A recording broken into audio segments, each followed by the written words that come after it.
একজনের নাম সুরজিৎ রায়চৌধুরী ট্যাবলা, আর একজন বাপি মিত্র। তারা নাকি এখানে প্রোগ্রাম করতে দেবে না, তারা ফ্ল্যাগ খুলে নিচ্ছে, তারা ফ্ল্যাগ খুলে নিচ্ছে। তারা দেখাচ্ছে আমরা তৃণমূলের কত বড় বড় নেতা। একদিন তাদের ঘর থেকে যখন মহিলাদেরকে তুলে নিয়ে যাবে, তখন বুঝতে পারবে কত ধানে কত চাল।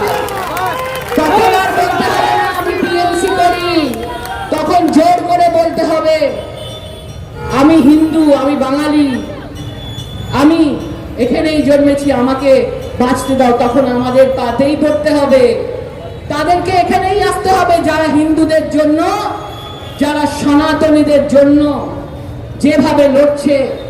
সেই জন্য আপনাদের সকলকে বলছি, আগামী দিনের জন্য আমাদের প্রস্তুত থাকুন।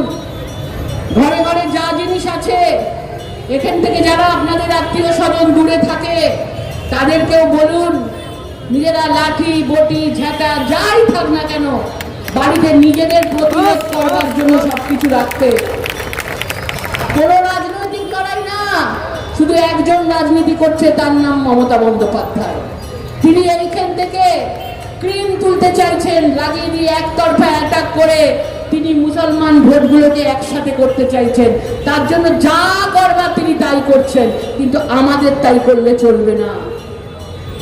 টিএমসি দলের মধ্যেও দ্বন্দ্ব লেগে গেছে, তারাও বুঝতে পারছে।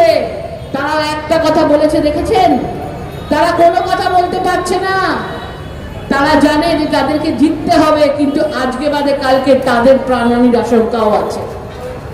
তাদেরকেও ঘর থেকে ধরে ধরে বের করবে যদি না আমরা তাদেরকে রক্ষা করতে পারি। সেই জন্য সকলকে বলবো একসাথে হন। আগামী দিনে এই বাংলা, যে বাংলা আমরা রবীন্দ্রনাথের বাংলা বলতাম, বৈশাখ মাস সামনে 25শে বৈশাখ আসছে, রবি ঠাকুরের জন্মদিন আসছে, যে বাংলাকে আমরা সারাক্ষণ রবীন্দ্রসঙ্গীত, নজরুল গীতি, রামকৃষ্ণ, বিবেকানন্দ, নেতাজি সুভাষচন্দ্রের বাংলা বলি, আজকে সেই বাংলায় আজকে সারা দেশের মধ্যে কি চলে? এই বাংলায় বেশি সন্ত্রাস হয়, এই বাংলায় দাঙ্গা হয়, এই বাংলায় একতরফা হিন্দুদের ওপর অত্যাচার হয়। এই বাংলার হিন্দুরা আজকে এক জায়গা থেকে অন্য জায়গায় পালিয়ে আশ্রয় নিচ্ছে। এই বাংলায় 26,000 চাকরি চলে গেছে, 26,000 পরিবারকে মমতা বন্দ্যোপাধ্যায় খুন করেছে, হত্যা করেছে। 26,000 চাকরি মানে 26,000 পরিবারকে তুমি গলা টিপে মেরে ফেলেছো। তাকে নানা রকম কিছু বোঝাচ্ছ। সুপ্রিম কোর্ট থেকে একটা রায় দিয়েছে যে ডিসেম্বর অবধি চাকরিটা করতে পারেন, কারণ 9, 10, 11, 12 এর পরীক্ষা আছে। তাদের জন্য বলেছে যারা চিহ্নিত হননি তাদের জন্য বলেছেন আপনারা এখন ডিসেম্বর অবধি করবেন, কিন্তু তারপরে নয়। আর উনি দেখছি প্রেস কনফারেন্স করে বলছে চলুন আমি আপনাদের চাকরিটা বাঁচিয়ে দিলাম। এত বড় মিথ্যা কথা, এত বড় মিথ্যা কথা। এখন যারা চাকরি প্রার্থী তারাও ভেতরে ভেতরে বুঝতে পারছে। ডিসেম্বর অবধি তো হলো, কিন্তু ভোট আছে তো মার্চ এপ্রিলে। জানুয়ারি ফেব্রুয়ারি মার্চ আবার কি কৌশলে কি চালাকি করবেন আবার দেখুন। ভাবছে কোনো রকমে ভোটটা করিয়ে নি, তারপরে সবাই কে কি করবে আমার দেখার দরকার নেই। চতুর্থবারের জন্য আবার এসে যাব, আবার অত্যাচার শুরু করব। এই 26,000 পরিবার মনে রাখবেন, তার জন্য দায়ী হচ্ছে এই মমতা বন্দ্যোপাধ্যায়, এই তৃণমূল সরকার।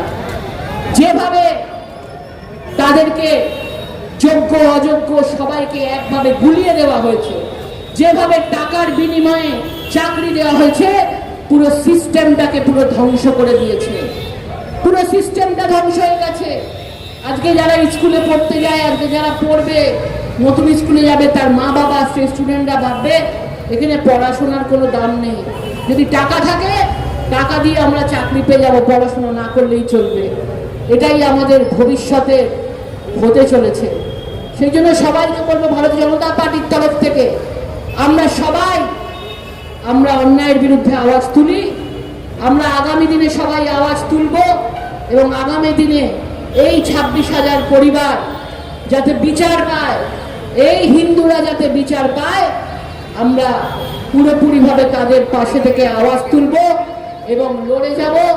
এবং নরেন্দ্র মোদীজির নেতৃত্বে যেভাবে সারা ভারতবর্ষ এগোচ্ছে, আমরা চাই যে বাংলাও যেন সেই নরেন্দ্র মোদীজির সেই নতুন ডেভেলপমেন্ট, নতুন বিকাশ যে দেশের হচ্ছে, সেখানে বাংলাও যেন তার ভাগিদার হয়।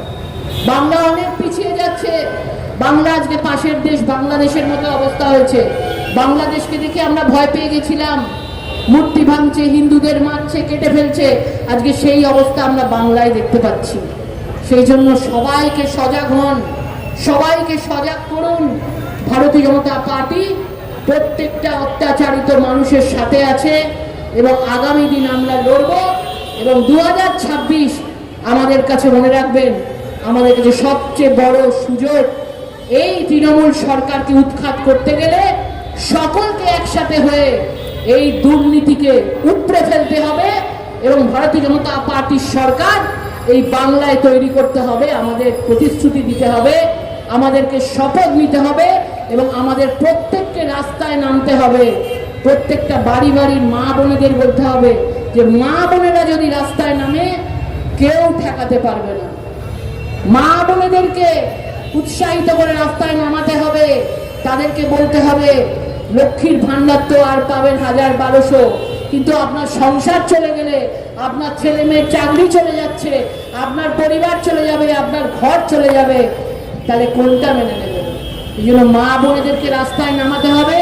তাহলে দেখবেন আগামী দিন 2026-এর শপথ আমরা পুরোপুরিভাবে পরিবর্তন করতে পারবো এবং বাংলায় আমরা সুশাসন আনতে পারবো, ভারতীয় জনতা পার্টির সরকার আনতে পারবো এবং আমরা মহিলাদেরকে সম্মান কাকে বলে, মায়েদের সম্মান কাকে বলে, গুরুজনদের সম্মান কাকে বলে, স্কুলের শিক্ষা কিভাবে, স্কুলের ছোটদের ছেলে মেয়েদের শিক্ষা দিতে হয়, কিভাবে স্বাস্থ্যের উন্নতি করতে হয়, আমরা সেটা করতে পারবো।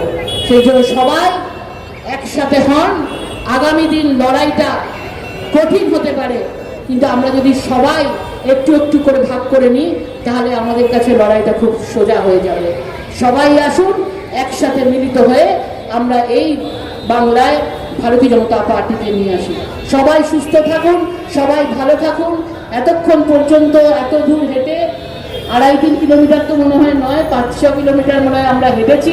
তারপরেও এখানে আপনারা দাঁড়িয়ে আছেন, রাস্তাতে অনেকে দাঁড়িয়ে আছেন। সকলকে আমি করজোড়ে ধন্যবাদ জানাই এবং যারা আজকে যাদের অসুবিধা হলো, হয়তো রাস্তায় দাঁড়িয়ে থাকতে হলো, বাস গাড়িকে একটু অপেক্ষা করতে হলো, তাদের কাছ থেকে ক্ষমা চেয়ে নিচ্ছি। ধন্যবাদ।